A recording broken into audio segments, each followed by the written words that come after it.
Urgent question, Mr. Chris Bryant. Mr. Speaker, will the Leader of the House make a statement on the government consultation on short money? Minister John Penrose. Mr. Speaker, I'm happy to confirm that since we last discussed this topic on the day the House rose for recess, we have completed the steps I promised at the time. On Friday, the 12th of February, I tabled the statutory instrument required to change the allocations of policy development grants to fund political parties in line with the recommended changes put forward by the Independent Electoral Commission. And last Thursday, the Deputy Leader of the House and I tabled a request for views about potential similar changes to short money. I hope the House will therefore appreciate why I am responding to this UQ. The parallels between policy development grants and short money, both forms of taxpayer funding for political parties, are strong. And since short money is larger and more valuable than policy development grants, it seemed sensible to take a similar approach.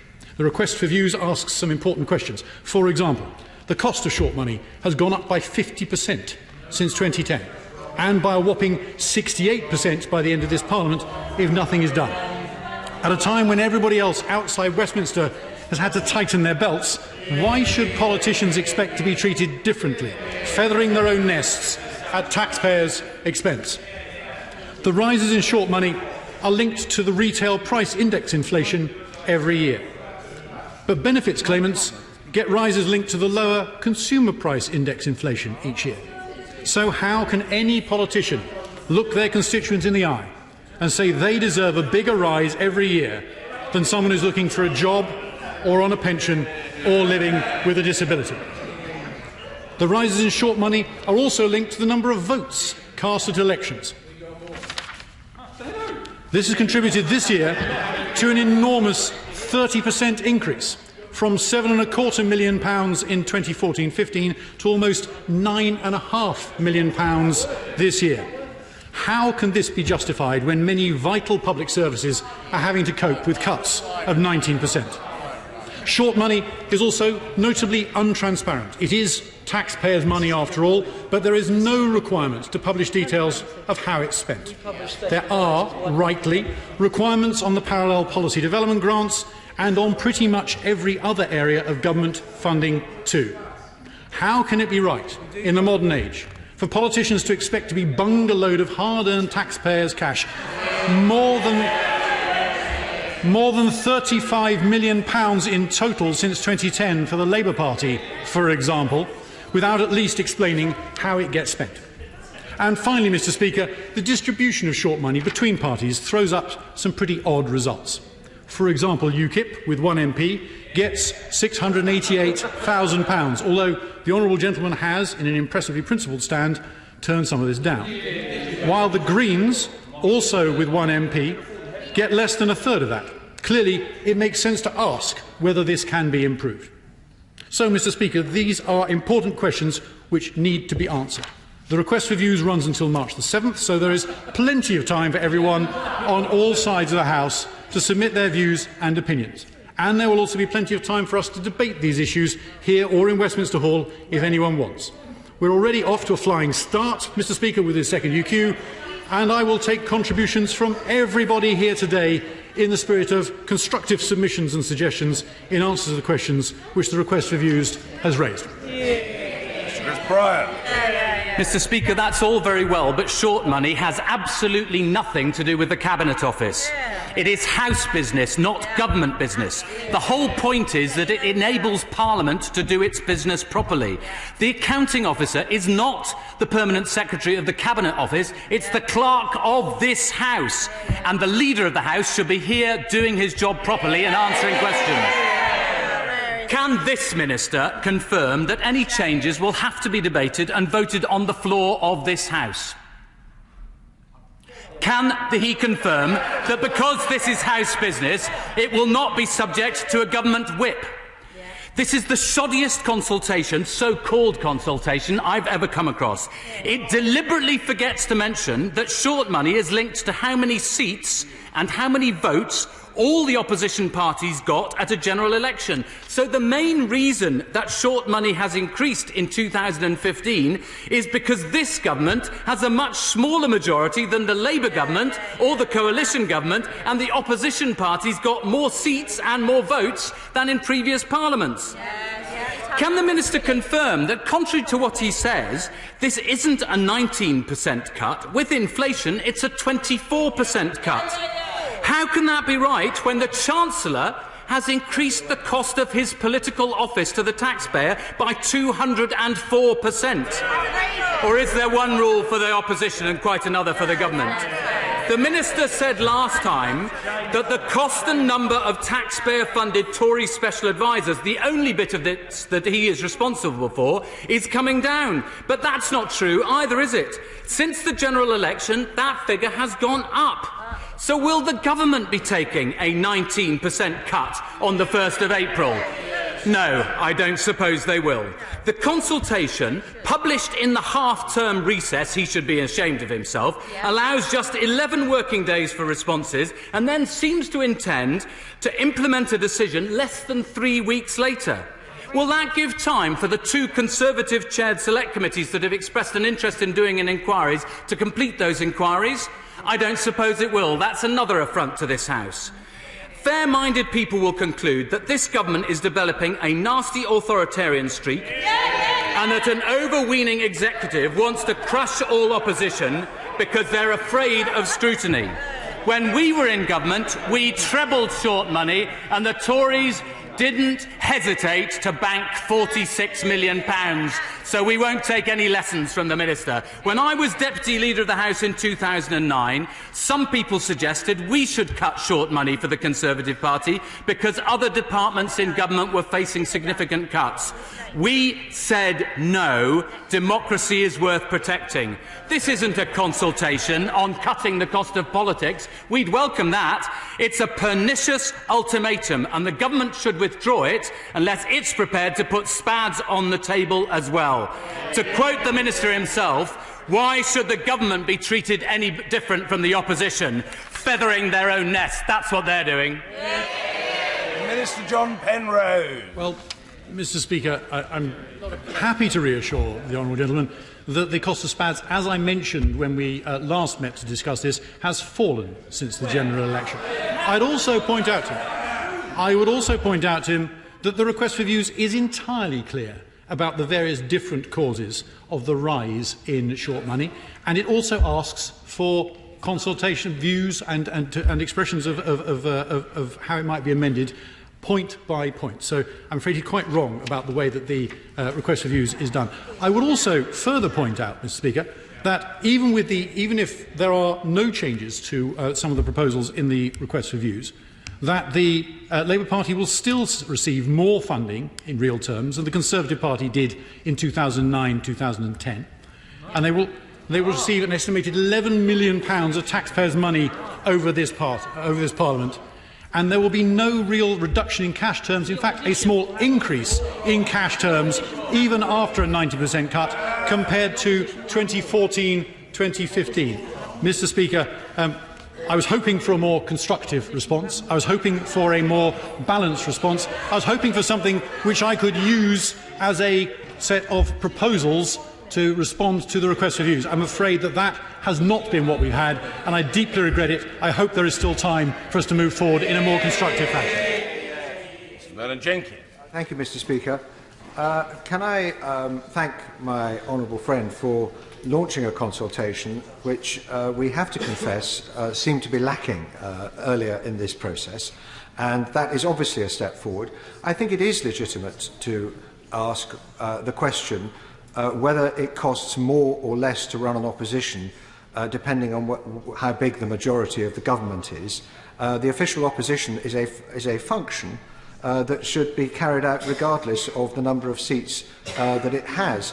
And can I assure my honourable friend that my committee will continue to take an interest in this matter, though I hope that it can be resolved rather more consensually than today's exchanges. Minister. Well, Mr. Speaker, I thank my honourable friend for those comments and particularly for his final point about trying to resolve these points more consensually. I look forward to any conclusions which his committee arrives at, and I would completely agree with him that it must make sense at least to ask the question and to request views about what the proper cost of running an opposition should be, the official opposition or indeed some of the other opposition parties. They do not necessarily vary depending on the number of votes cast at an election, which the current system does require, for example. Patrick Grady. Thank you, Mr. Speaker. I declare an interest as the National Secretary of the SNP. Now, it's a good thing that a consultation is taking place, but why limit it just to political parties? Why not extend it to the public and other stakeholders who might have an interest? And while there's nothing wrong in principle with reducing the cost of politics, so therefore can we get some assurances on reducing the number and cost of special advisers and indeed of the House of Lords? And given the proximity to the end of the financial year, when will the government be in a position to confirm to the parties and the staff they employ what the settlement is actually going to be? Minister. Well, Mr. Speaker, obviously the conclusions of the request for views will depend on what views are expressed, so I don't want to prejudge that.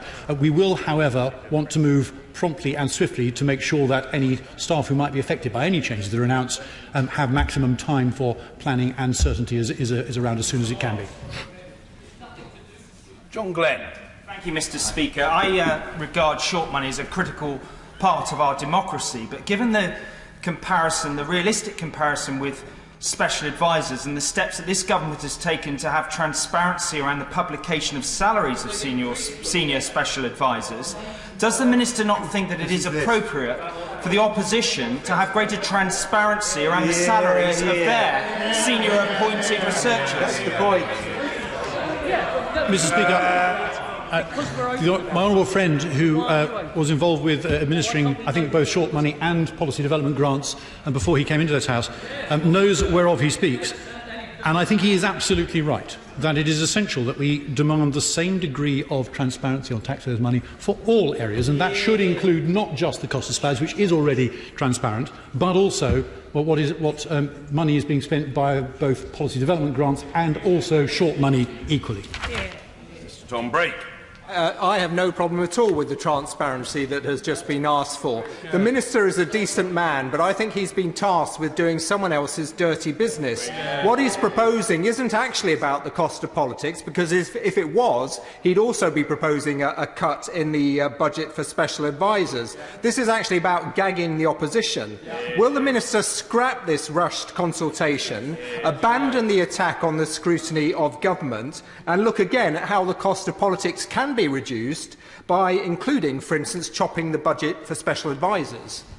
Well, Mr. Speaker, I thank the honourable gentleman for his kind comments about me, and as a former joint member of the Government Whip's office in the last government, I reciprocate, of course. I would say to him that there are other ways of cutting, he is right, the cost of politics. We have, for example, in front of us proposals to reduce the total number of MPs in this House, as another example. So I wouldn't want to limit what we are planning to do just to this. But we shouldn't let that be the enemy of doing the right thing here either. And therefore, I think it is essential that we proceed with this, and I hope we can rely on his support on this.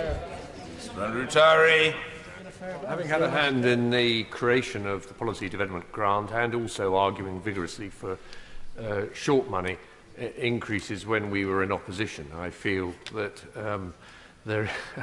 I have to look carefully before arguing for anything other than that this needs to be reconsidered, this decision for such a substantial cut. It does seem to be unacceptable that it's being introduced in 1 year. Everybody understands the need for financial stringency and the need for this House to take its share of those reductions. But could the Minister at least look to whether that reduction can be phased? And could the Minister also pick up carefully the point that's been made about special advisers, which have grown enormously, both under the Labour government bequeathed about 80. I think we got up in the coalition government to about 110. It's been reduced a little bit recently, but still these numbers are very large and do provide a lot of assistance to the government. And I think that there is, although not a symmetry, a relationship between those two numbers, and that to look at short money in isolation would be a mistake. Well, Mr. Speaker, can I start by reassuring my honourable friend that we aren't talking about a cut, we're talking about a slower rise in that the cost of short money has already risen, as I mentioned, by 50% since 2010. So it's a very significant amount of rise already. And we are also talking about reducing the amount of rise which would otherwise, if nothing else was done, continue to be ratcheted up between now and the end of the Parliament. I would also say to him that the cost of SPADs is still, the total salary bill is still lower than the total cost of, you put together government funding from policy development grants, from short money, from other sources. And therefore I think, while I agree with him that it is not directly comparable, there is some kind of symmetry. I hope he is reassured by the fact that the SPAD salary bill is overall much lower than it is for the total funding of opposition parties. Mr Nigel Dodds. Mr. Speaker, can the Minister clarify the situation as regards policy development grants and his thinking on that, and how it ties in with the proposals or views of the Electoral Commission? Well, Mr. Speaker, the House will be aware that the Independent Electoral Commission has undertaken a fairly careful consultation over some period of time and has made some recommendations. The SI, which I mentioned in my initial remarks, implements some of those, but not all as yet, and we were just holding off on how we proceed with the remainder of the Electoral Commission's recommendations until we have the results of this expression of views, just given the fact that the obvious parallels between short money and policy development grant, we thought it was sensible to make sure that we had one set of answers before we did the others. Suella Fernandez. Mr. Speaker, the cost of short money increased by 68% cumulatively since 2010. Is that really justifiable at a time when councils of all colours are making very large efficiency savings? Surely taxpayer-funded political parties can do the same. Mr. Speaker, I couldn't agree more. I think it's absolutely right that people outside this place, outside the Westminster bubble, will look at our discussions today and they will not understand why politicians feel that they should be treated separately, why they think that politicians should treat themselves as a special case. They will look at what's happened to their budgets over the course of the last 5 or 6 years and say what is sauce for the goose should be sauce for the political gander as well. Al Williams. Mr. Speaker, setting aside for a moment the outrageous detail of the request for views, can the Minister tell the House what effect does he suppose that a cut in short money would have on scrutiny and the comfort or discomfort that the Executive feels as he goes about his business? Mr. Speaker, as I mentioned before, the amount of short money has already gone up by 50% since 2010. So opposition parties have a great deal more money with which to do the job than they had before. And I would just referring back to the comment made by the Honourable Gentleman for UKIP when we last considered this in about 10 days ago, when he pointed out that the costs of research and many other political functions are now potentially lower. And it is certainly reasonable to expect, given what has been asked of many other government departments and local authorities, for people to work more efficiently in future. John Penrose. Thank you, Mr. Speaker. I think the public will be astonished that full accounts do not have to be published in this age of transparency. How's the Minister going to put that right?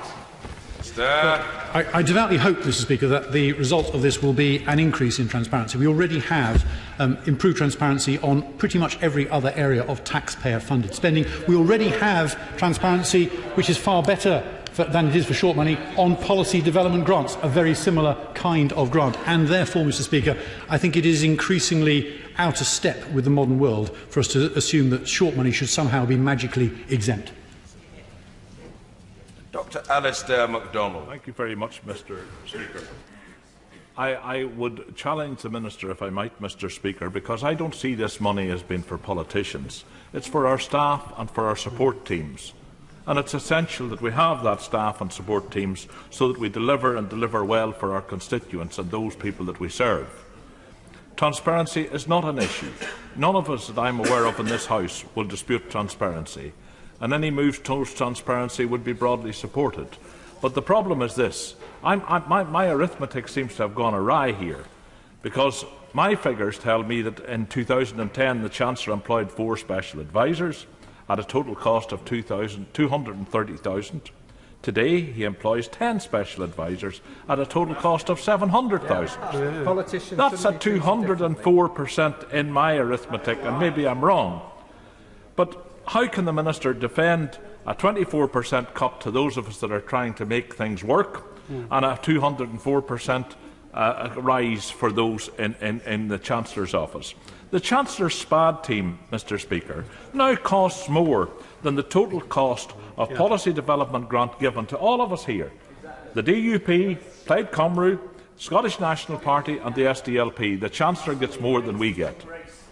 Minister. Mr Speaker, as I mentioned before, the cost of special advisers has fallen since the last general election. And I would just point out, Mr Speaker, that Gordon Brown, when he was Chancellor, had more SPADs than the current Chancellor.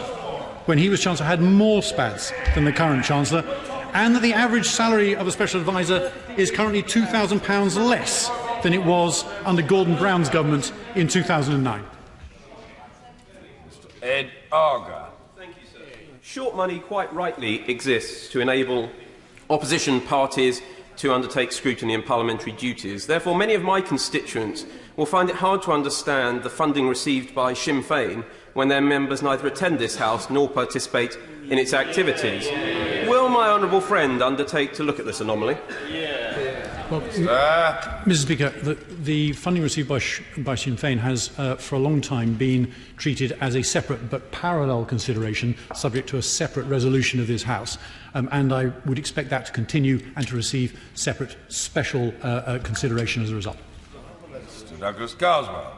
I welcome the government's announcement that it's going to be cutting short money, and can I urge ministers to stick to your guns, don't retreat.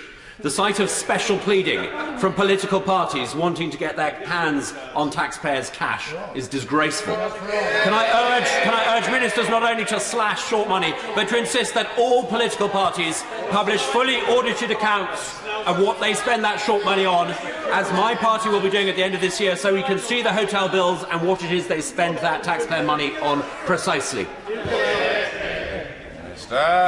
Mr Speaker, I find myself in strong agreement with the honourable gentleman's point. And I would just, it's a time-worn phrase, but it bears repetition. Sunlight is the best disinfectant. Mr Kevin Foster.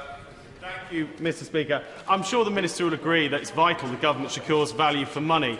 And given the purpose of the short money is to provide a credible opposition, would he agree that the display we've seen so far today and the announcement of policies like nuclear submarines without nuclear missiles show much of it's been completely squandered?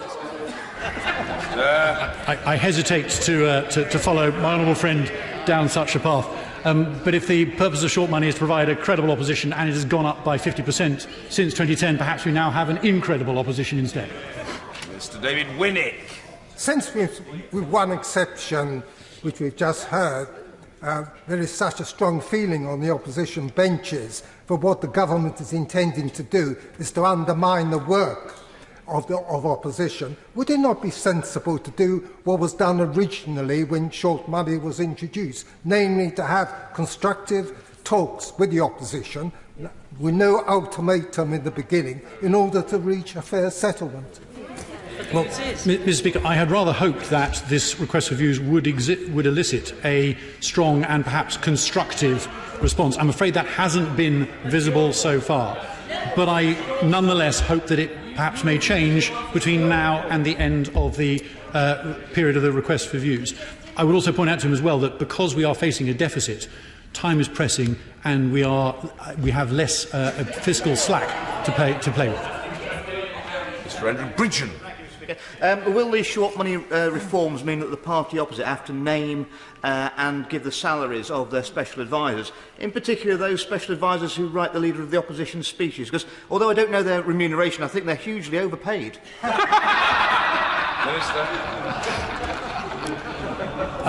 Mr Speaker, given the level of transparency which is already rightly expected of the government when employing, for example, SPADs, I think it is reasonable to ask for an equivalent level of transparency when it comes to how short money is spent on people like, for example, Damien McBride, who I understand has just rejoined the Labour Party's payroll, and indeed people like Seamus Mill as well.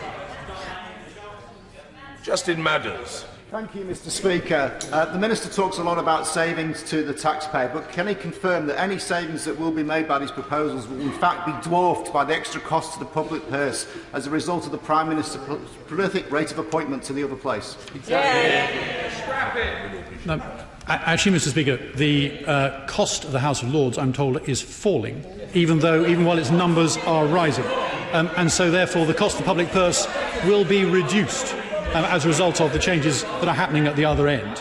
However, on his broader point about whether or not this amount of money is worthwhile, at the risk of angering my colleagues from Scotland, many a mickle makes a muckle. It matters what we save, and it matters that we pay attention to every single detail, given the scale of the deficit which we inherited from the last Labour government.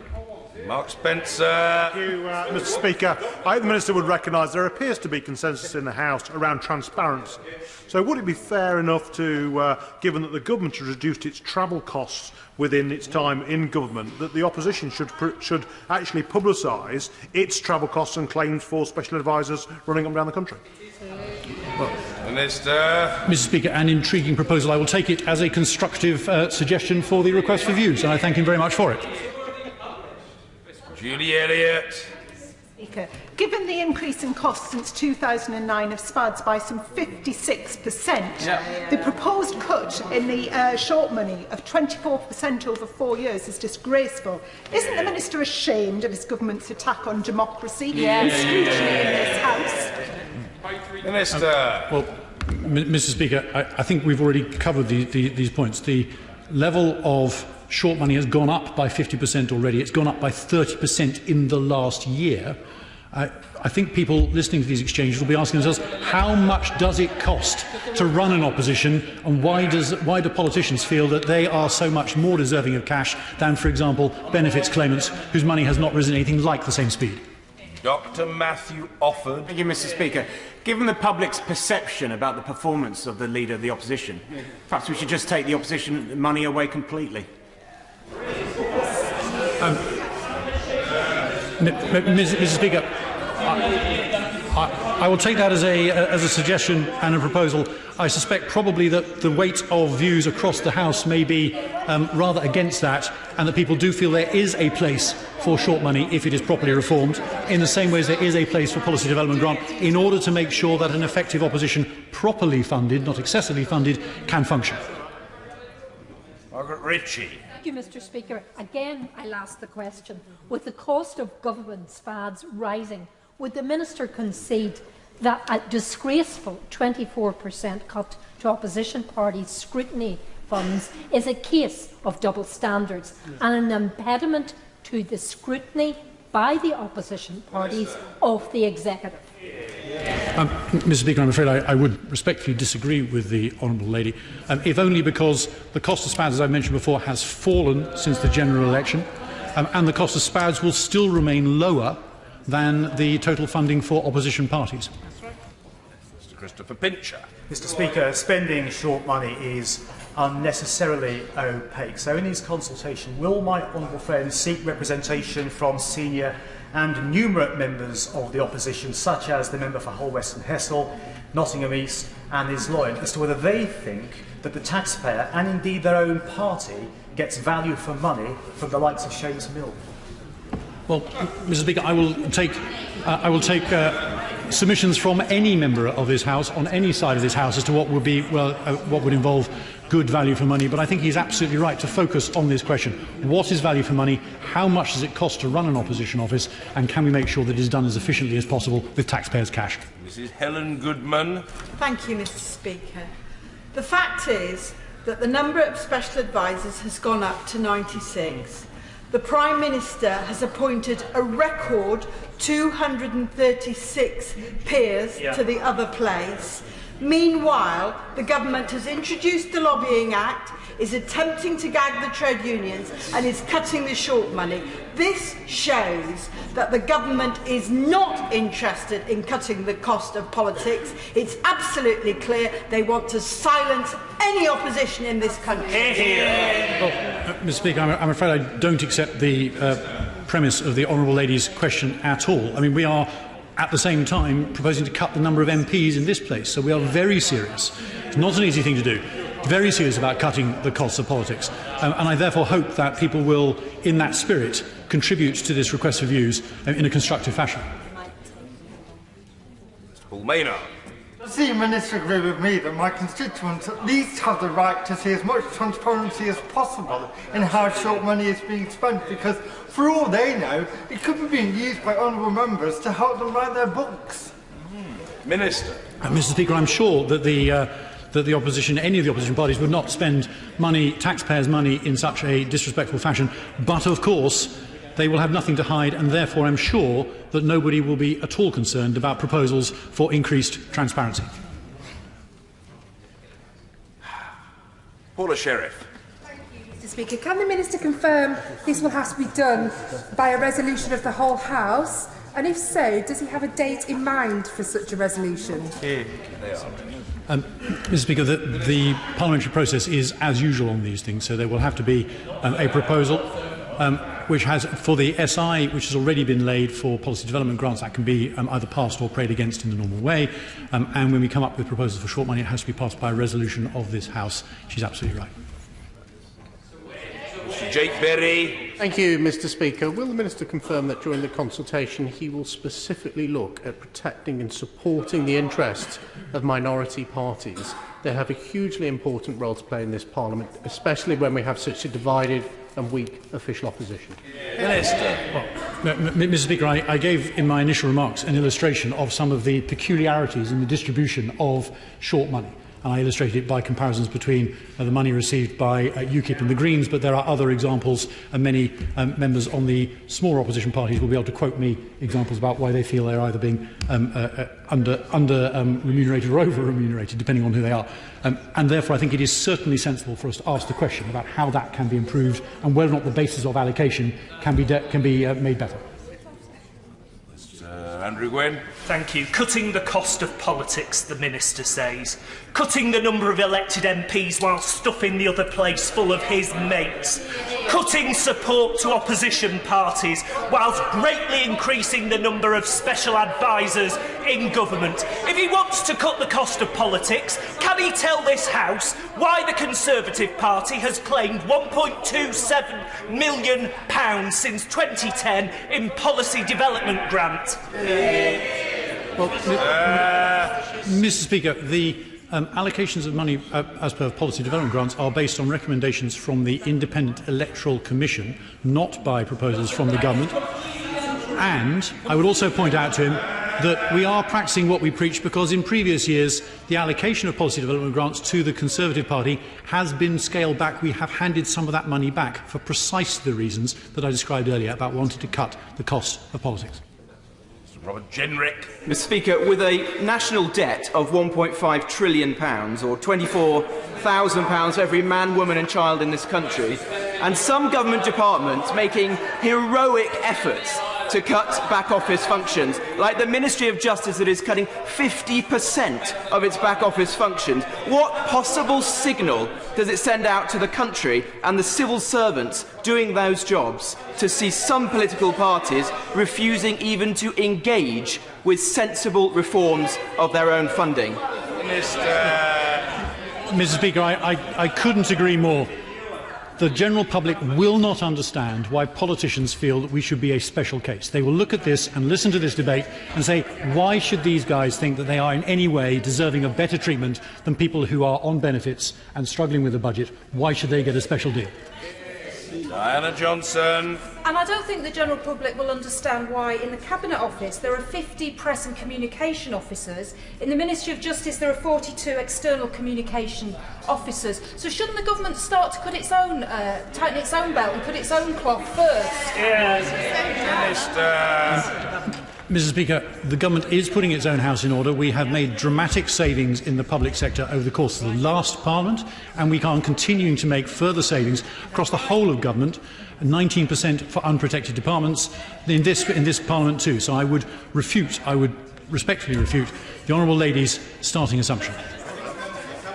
Begin. Mr. Speaker, in the last Parliament I was an advisor to the then Shadow Secretary of State for Defence, the Honourable Member for Gedling, along with one other part-time member of staff. In contrast, the government ministers had 4 special advisors, a series of private offices and hundreds of press officers and policy advisors. There is no equivalence. Will he accept that short money is not profligate, it is the minimum required for opposition in a healthy parliamentary democracy?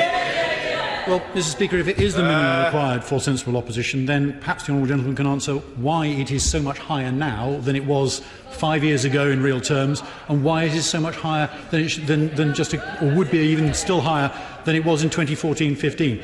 If the costs of running an opposition are consistent, and they may even be potentially lower than they used to be, then actually the current levels of short money, having risen so far, must be an over budget and something which can be saved.